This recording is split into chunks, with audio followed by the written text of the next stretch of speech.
Está mencionado neste livro, escrito pelo irmão A. Balbach,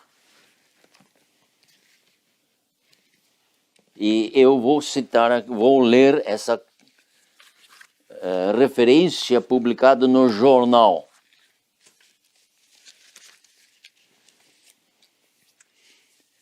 Eles dizem assim: os adventistas em debate ácido mudam o seu dirigente. William A. Spicer, secretário da Conferência Geral, nomeado para presidente. Depois de uma luta que abalou a Conferência dos Adventistas do Sétimo Dia até aos seus fundamentos e ameaçou ruptura nas fileiras dos seus obreiros, ontem foi feito um compromisso entre os dois principais oficiais, resultando na adoção unânime do relatório da comissão de nomeação, nomeando William A. Spicer para a presidência e a remoção do anterior presidente Arthur G. Daniels para o cargo de secretário-geral, um cargo que era ocupado por Spicer por 20 anos. O compromisso, porém, não foi feito, senão depois de muito criticismo e ácido e amarga denunciação da política suja que o presidente Daniels e alguns outros que o apoiavam moviam por meses na campanha para conseguir uma mudança de presidentes. Isso foi escrito na San Francisco Chronicle, quer dizer, a Crônica de São Francisco, 23 de maio de 1922. Eles ficaram muito envergonhados do que havia ocorrido. E depois da eleição dos oficiais, os delegados fizeram uma resolução que foi publicada no boletim da conferência. E essa resolução também está registrada no livro, aqui. Eles dizem o seguinte: sendo que há evidência inequívoca de que a triste influência de métodos políticos atuados por um número comparativamente pequeno para solapar a influência e destruir a boa reputação de oficiais honrados entre nós.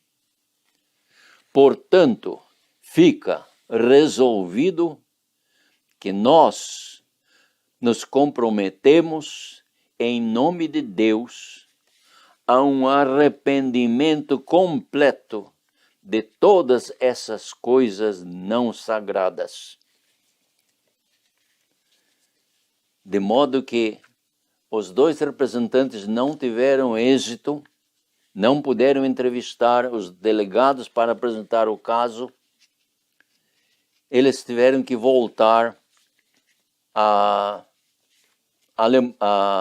Europa e relataram à Comissão Internacional o resultado de sua visita.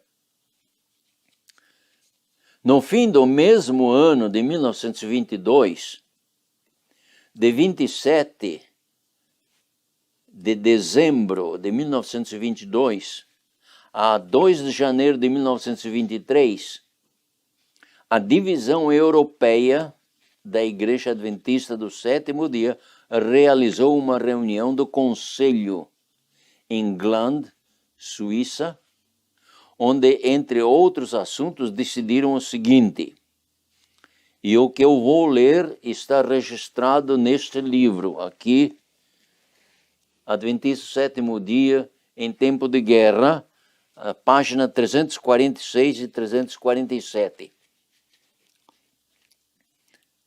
Honramos a lei de Deus conforme contida nos 10 mandamentos e explicada pelos ensinos de Cristo e exemplificada em sua vida.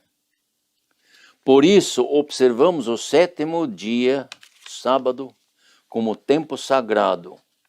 Abstemo-nos de todo o trabalho secular nesse dia, mas empenhamo-nos de bom grado em obras de necessidade e caridade que sirvam para aliviar os sofrimentos e erguer a humanidade em tempos de paz e em tempos de guerra.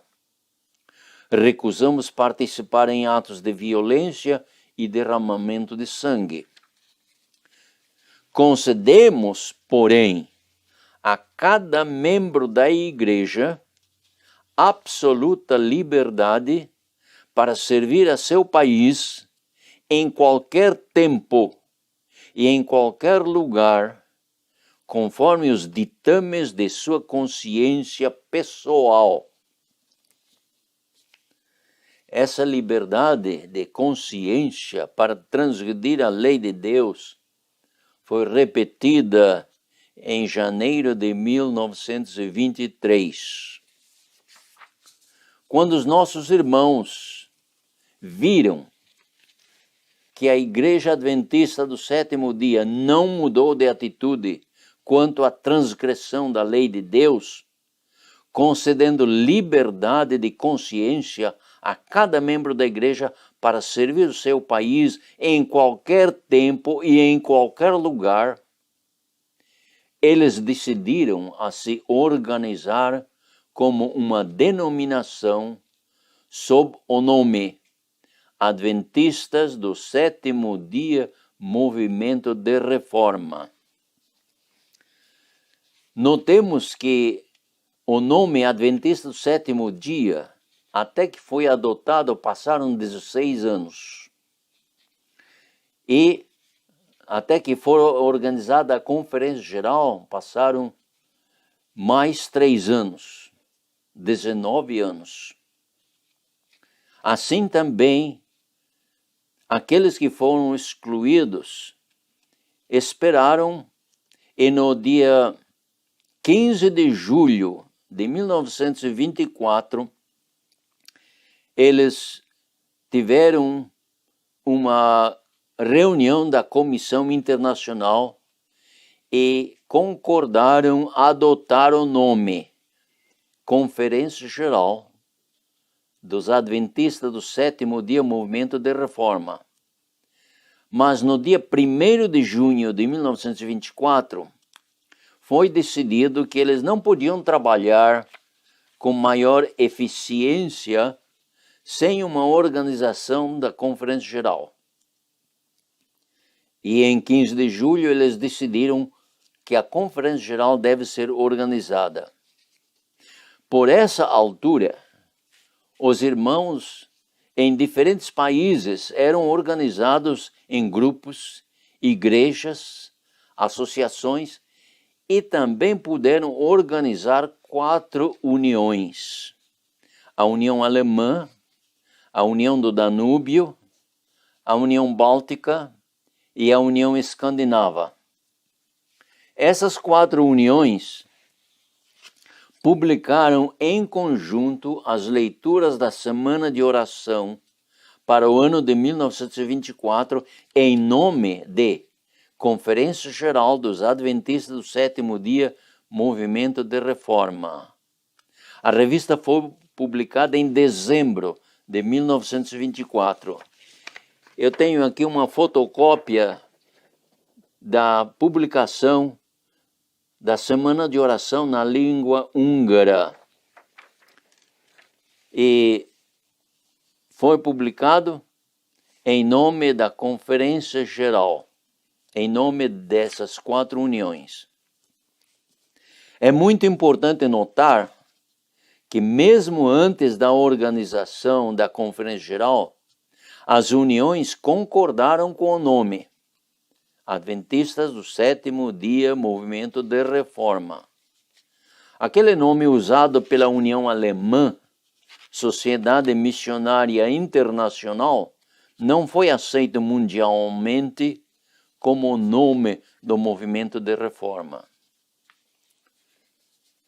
Nos dias 14 a 20 de julho de 1925, foi celebrada a primeira sessão de delegados da Conferência Geral do Movimento de Reforma. Estavam presentes 18 delegados, representando aproximadamente 4.000 membros. Vou ler os nomes desses delegados e os países que eles representavam. Konstantin Ursan, da Hungria. Wilhelm Richter, da Alemanha. Dumitru Nikolic, da Romênia. Wilhelm Korpmann, da Estônia. Johann Hanselmann, da Alemanha. Otto Welp, da Alemanha. Peter Rasmussen, da Dinamarca.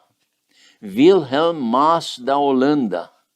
Josef Adamczak, da Alemanha. Albert Krahe, da Alemanha. Mihai Streza, da Romênia. Karl Kotzel, da Alemanha. Heinrich Spanknöbel, da Suíça. A irmã A. Ottonder, da União Báltica. A. Jürgens, da União Báltica.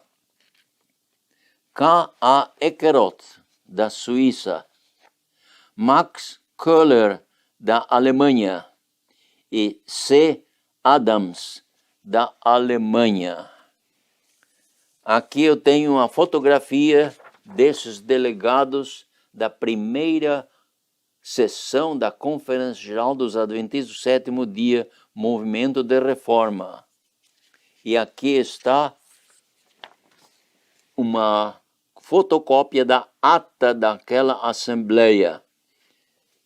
E aqui estão a assinatura dos delegados com um carimbo que diz Adventista do Sétimo Dia, Movimento de Reforma. Nesta assembleia foi oficialmente adotado o nome denominacional. E qual é o nome denominacional de nossa igreja? Adventista do Sétimo Dia, Movimento de Reforma. Os princípios de fé também foram adotados nessa mesma ocasião.